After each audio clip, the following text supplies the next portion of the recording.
Okay. They I'm going to only record have this if like that's okay with you. they only have like one. Yeah, yeah. They only have like one device that connects over here, and I think that's why there's an issue here.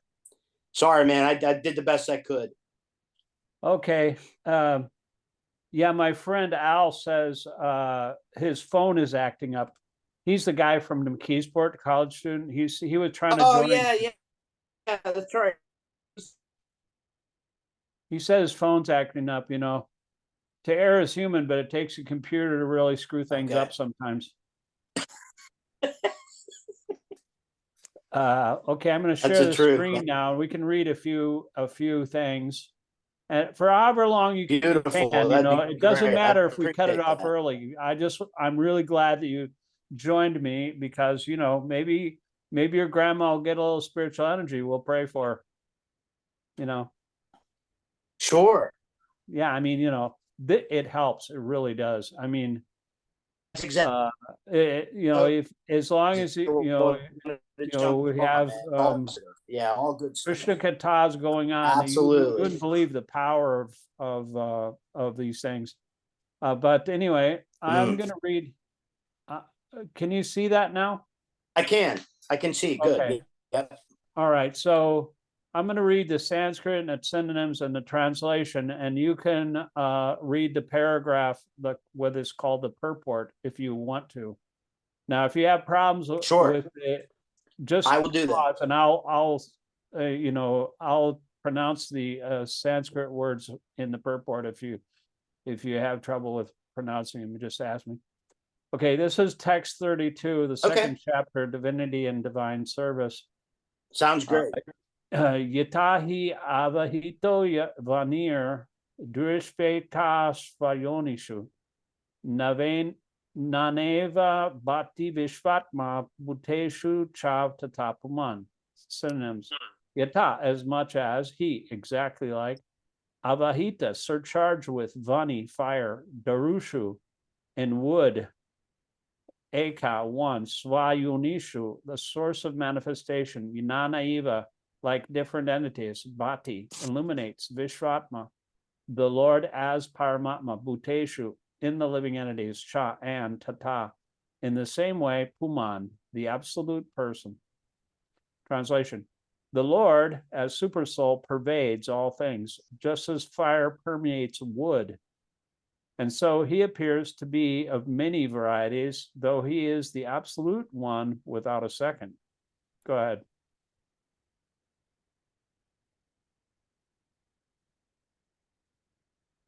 Okay, can you scroll up for me? I can't move the. Yeah, it's scrolled up. It's just taking a while to scroll up, I guess. Okay. Let's give it a second. We got a slow connection here, I think. It'll show. Scott, because I can't see. Okay. Okay, there we go. It's starting to go up. Okay, you ready? Yeah, go ahead. Okay. Lord Visuddhava, the Supreme Personality of Godhead, by one of his plenary parts, expands himself all over the material world, and his existence can be perceived even within the atomic energy. Matter, antimatter, proton, neutron, etc., are all different effects of the Paramatma feature of the Lord. As from wood, fire can be manifested, or as butter can be churned out of milk. So also the presence of the Lord as Paramatma, that's correct, can be felt by the process of legitimate hearing and chanting of the transcendental subjects, which are especially treated in the Vedic literatures like the Upanishads and Vedanta and Śrīmad-Bhāgavatam, is the bona fide literatures. It can be realized through the oral reception of the transcendental message, and that is the only way to the transcendental subject. As fire is kindled from wood by another fire, the divine consciousness of man can similarly be kindled by another divine grace. His divine grace, the spiritual master, can kindle the spiritual fire from the wood-like living entity by imparting proper spiritual messages injected through the repetitive ear. Therefore, it's referred to proper ears only. And between animality and humanity, a human being can hear properly, whereas an animal cannot. Yeah, you're breaking up a little bit, but it's, whatever words come out of your mouth, it's coming from Krishna. So it doesn't matter, this is like, we get little bits and pieces. It's like I was reading in the Padma Purana, it was talking about the last chapter that I read a couple chapters ago. It said if you read this or hear it, or even like read one verse, it can deliver you from material existence. So it's anything that, it even says like with the association with a pure devotee, it says lava matra. Lava means like an 11th of a second. And that actually happened with Prabhupada. Prabhupada met some guy at an airport and he told him, you should start a temple somewhere, and he went and did it. Wow. I mean, just like that, it's like, and Lord Chaitanya, when he was traveling around, he did a tour of South India. He went all the way from one end of India to down to Cape Comorin, on the southern end. And whoever he met, they would instantly be surcharged with spiritual energy, because everybody, that saw him or heard him or even saw him dance or sing or, he was like a madman pretty much, he was like dancing and singing and chanting, and whoever saw him or touched him especially became mad themselves, and they would start chanting and dancing and singing and laughing and rolling on the ground in the dirt. And they didn't care about anything about, any kind of like social etiquette or anything. That's one of the symptoms of becoming self-realized, but it spread throughout the whole subcontinent of India, because whoever met him also had that effect on other people meeting them. And so this is the way, if you're pure and if you're actually transparent, be a medium to the holy name, then you can actually liberate the entire universe. Wow. I mean, one pure devotee can do that. I mean, look at what Prabhupada did when he came to America. He didn't have anything. It's not like he was funded or backed by his godbrothers or anything. He had 40 rupees in his pocket. He had a little bit of cereal, and he had a trunk of copies of the Bhagavatam that he had printed in India just to show his bona fides. But he had 2 heart attacks at sea. He was 69 years old when he came across the ocean. And he went to New York and lived in the Bowery for a year before anything happened. He started chanting in the park, the Hare Krishna mantra. And he didn't even have a proper drum, and like an Indian drum, they call it mridanga. It's a 2-headed drum. So I looked those up before. Hippies, bongo drum, and started beating on that. And the hippies loved it. And so that's the way the whole movement started, Hey, Scott, can I ask you about two terms up in the reading? Yeah, sure. Okay, the meaning of Paramatma.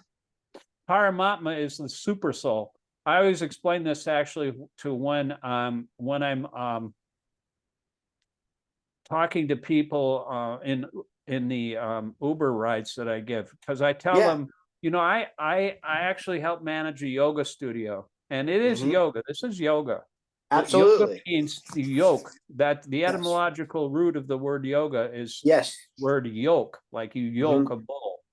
So so yoga means to connect with the soul in the heart. There's 2 entities in the heart. There's a soul and the super soul. It's called Atma. Atma is the individual soul, and the Paramatma, which is a localized aspect of the Supreme. So would that be like cosmic? It's actually pervaded all throughout the universe, and he's within and between every atom, but he's also in everyone's heart as a witness. See, he's just like, they compare it to 2 birds sitting in a tree. They're not SSING though. They're just 2 friendly birds. One bird is like eating the fruit of the tree. He's just enjoying the material world.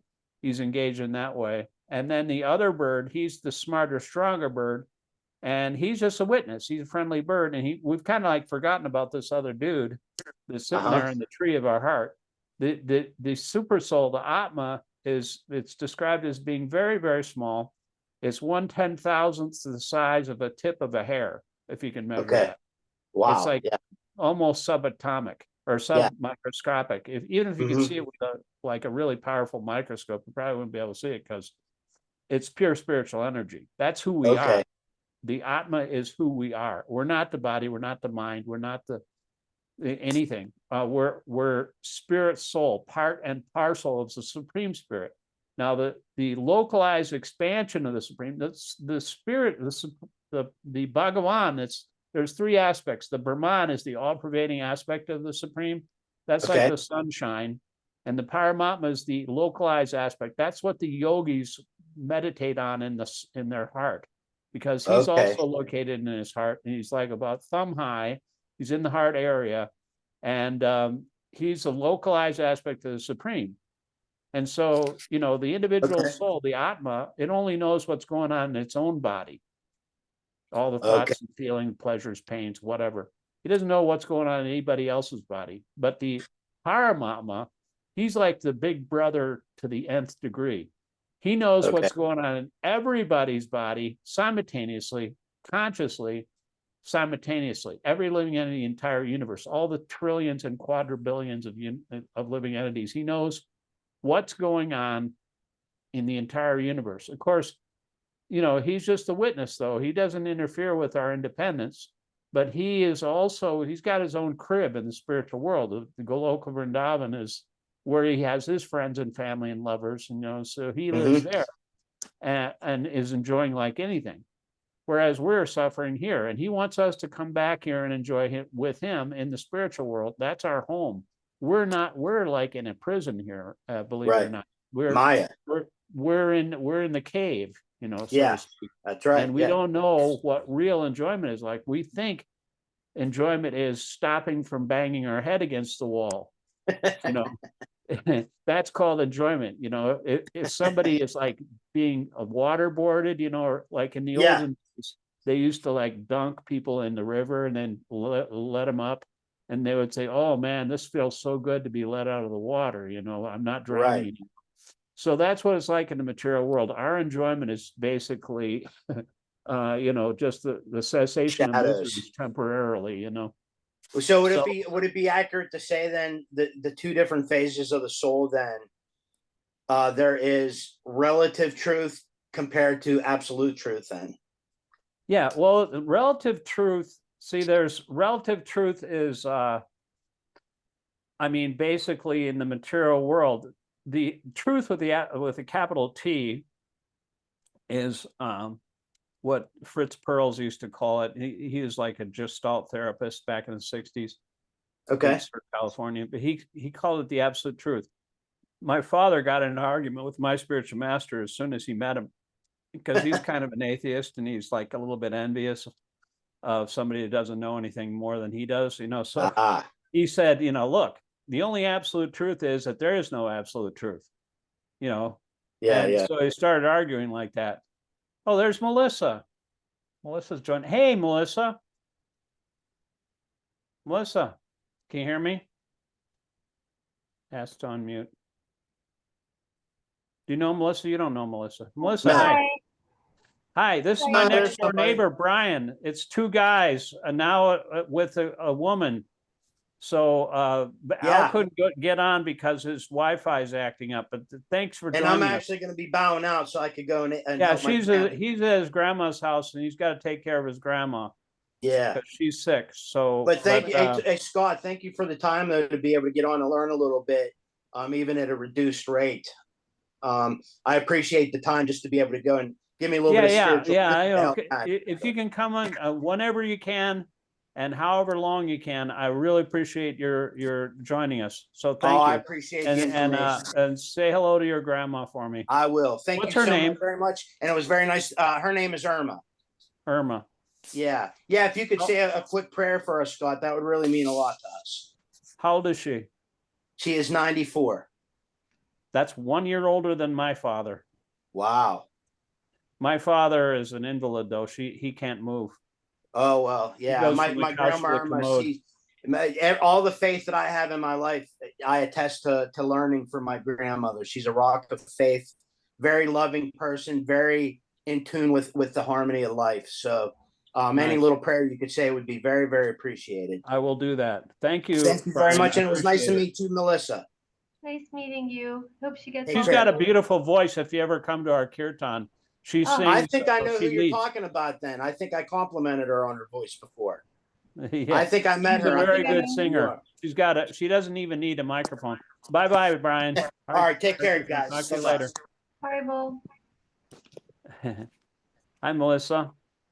So That's glad nice you of joined. him. You'll be able to join us for a while, right? But then you're not going to be able to for a certain point of time at a certain time. Right. I don't know exactly when, but my work schedule is going to be changing within like a month or a month and a half. What do you do exactly again? So right now I am commercial card tech support for a bank. A bank. Commercial. Yeah. Commercial cards. Cards? Yeah, like credit cards. Oh, cards. Oh, okay. Commercial cards. I don't have a commercial card. I just got a regular card. Oh, it's for businesses, commercial. Yeah. Oh, okay. All right. I used to be completely in debt. That's why I think credit cards are bad. Well, for businesses, they're good, but if you pay them off in time. Now I pay them off every month. They're So good for I make emergencies. sure.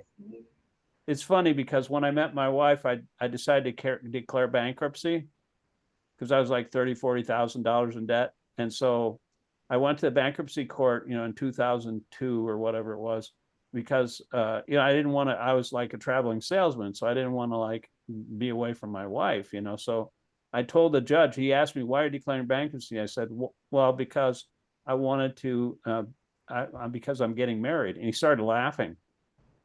He said, usually people declare bankruptcy because they're getting a divorce, not getting married. And so he thought that was pretty funny. He'd never heard that one before. But anyway, let's go on here. I think let's see, how much time do we got left? We got about 18 minutes left. I really appreciate your joining. 1 week it was just Brian and I because Al couldn't make it. So it was like two guys, Śrīmad-Bhāgavatam class, Are you coming to the Janmashtami in Mars? In Mars. I think I'm going to the one in New Vrindavan.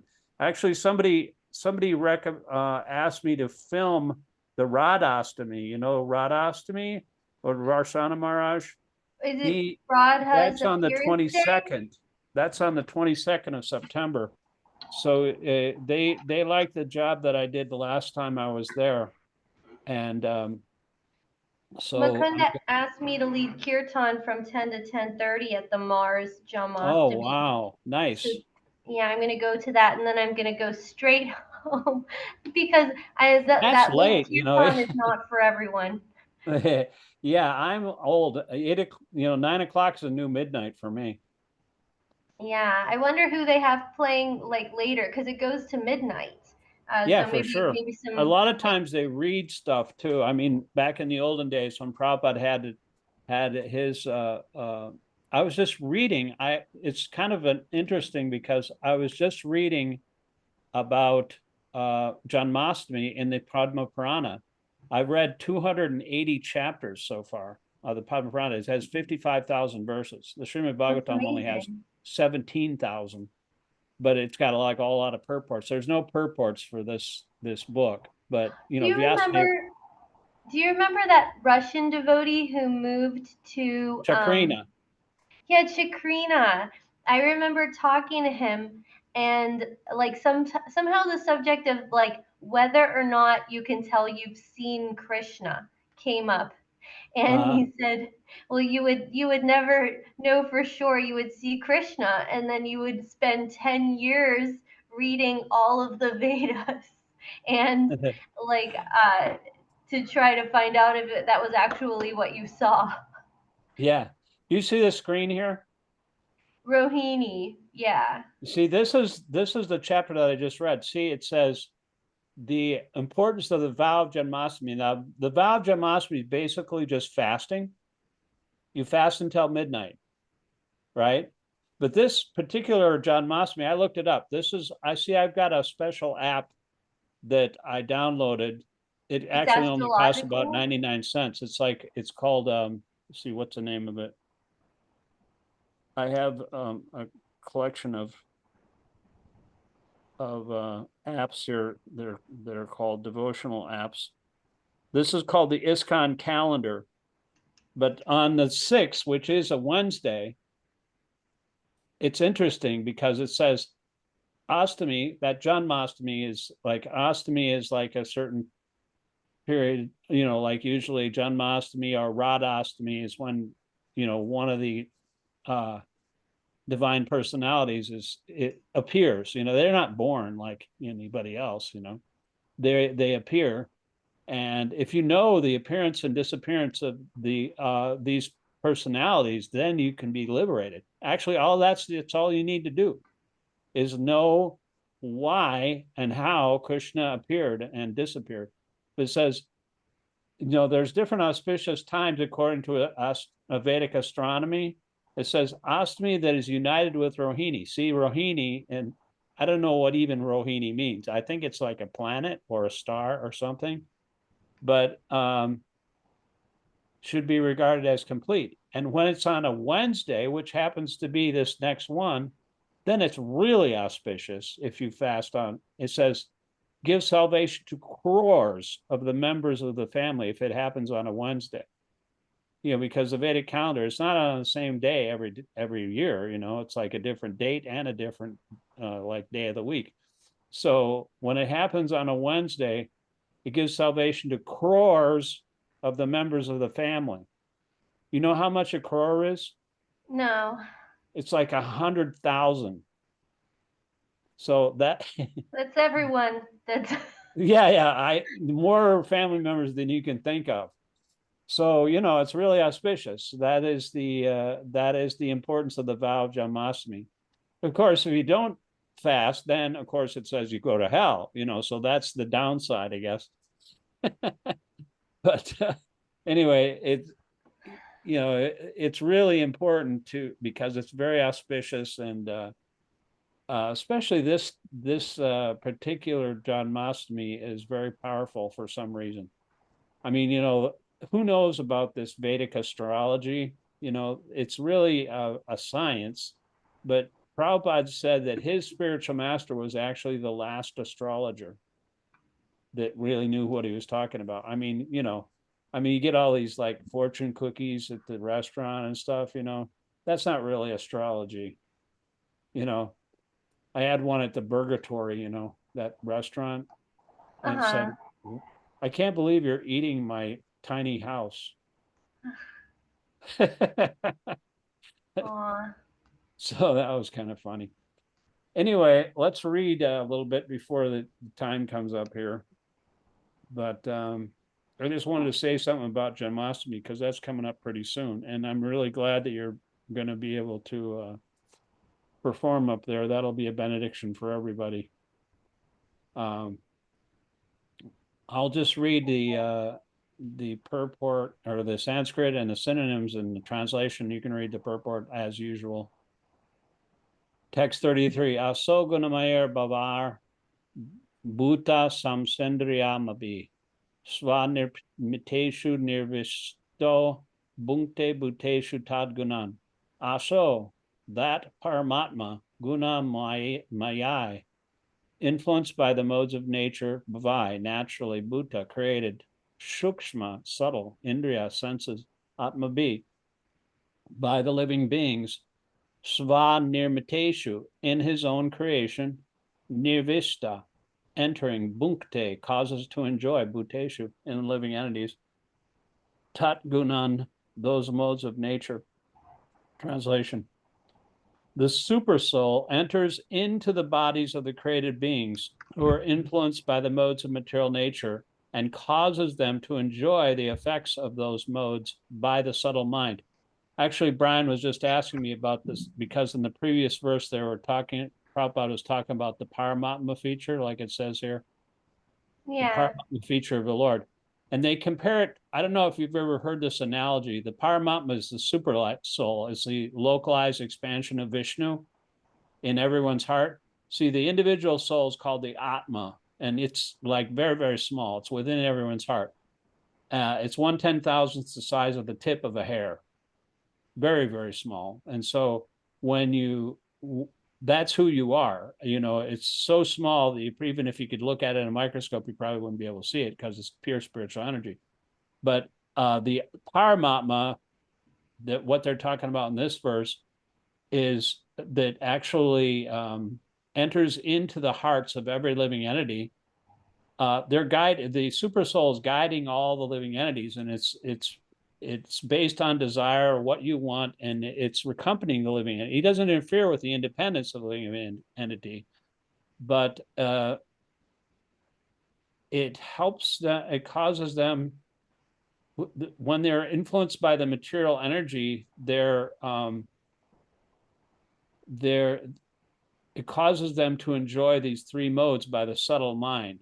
The Paramatma is a localized expansion. It's like two birds sitting in a tree. They're not KSSING though. They're two. One's watching and one's eating. One's watching, one's just a witness, and the other one, he's a smarter, stronger bird. But the individual soul, he's like a localized expansion. He's got his own crib in the spiritual world, but the localized expansion is within everyone's heart, and that's what the yogis meditate on. They meditate on the Paramatma.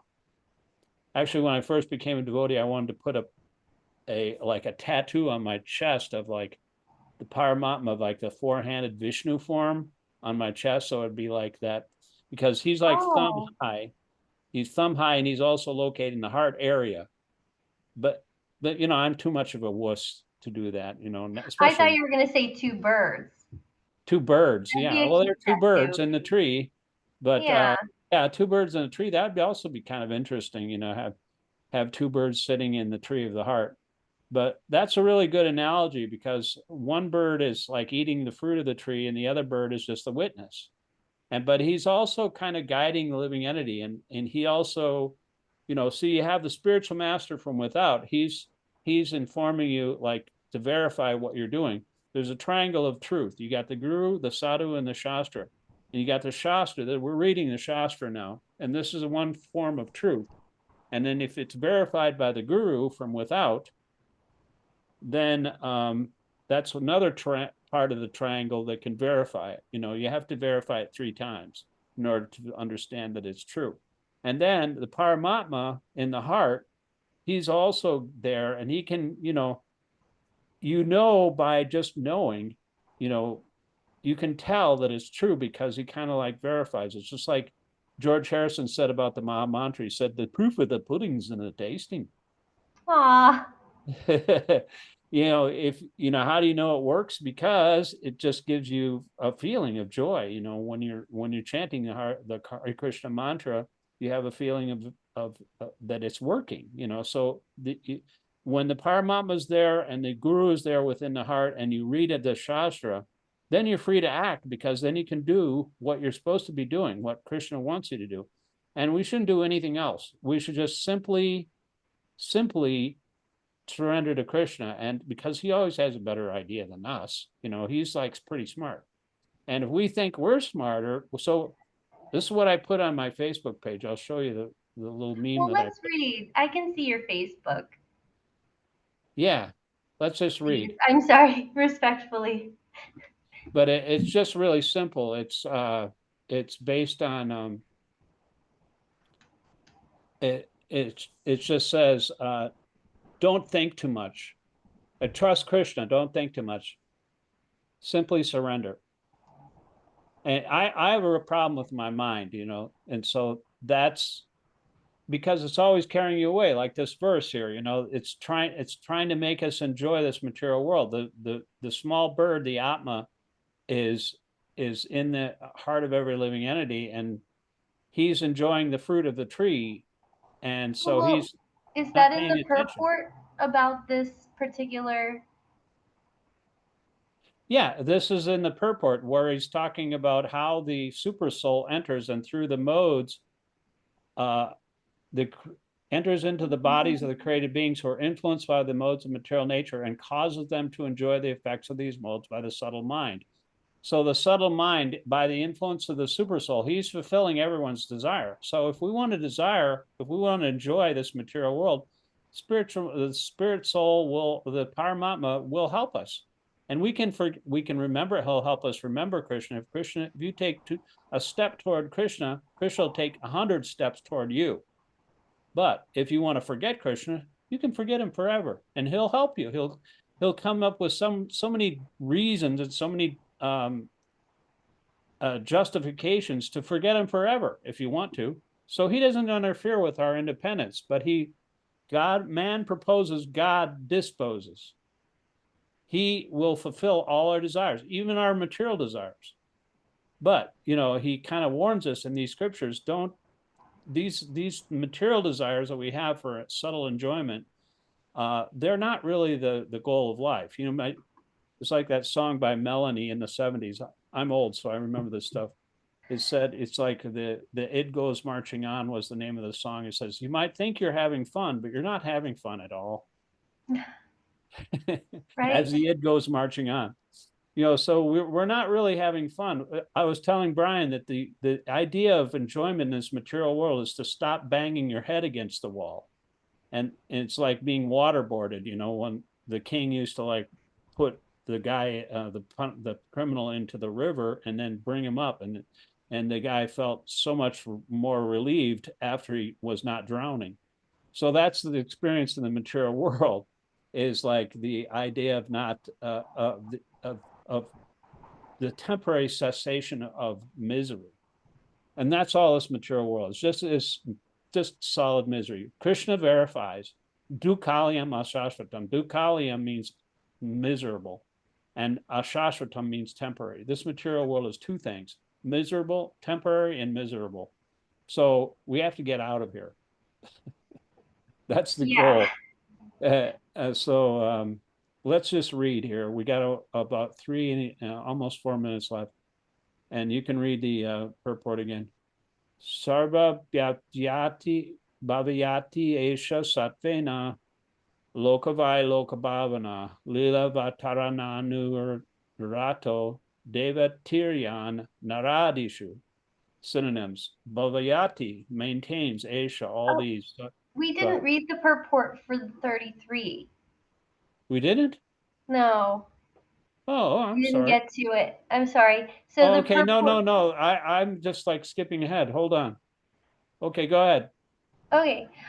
There are 8.4 million species of living things, beginning from the highest intellectual being, Brahma, down to the insignificant ant, and all of them are enjoying the material world according to the desires of the subtle mind and gross material body.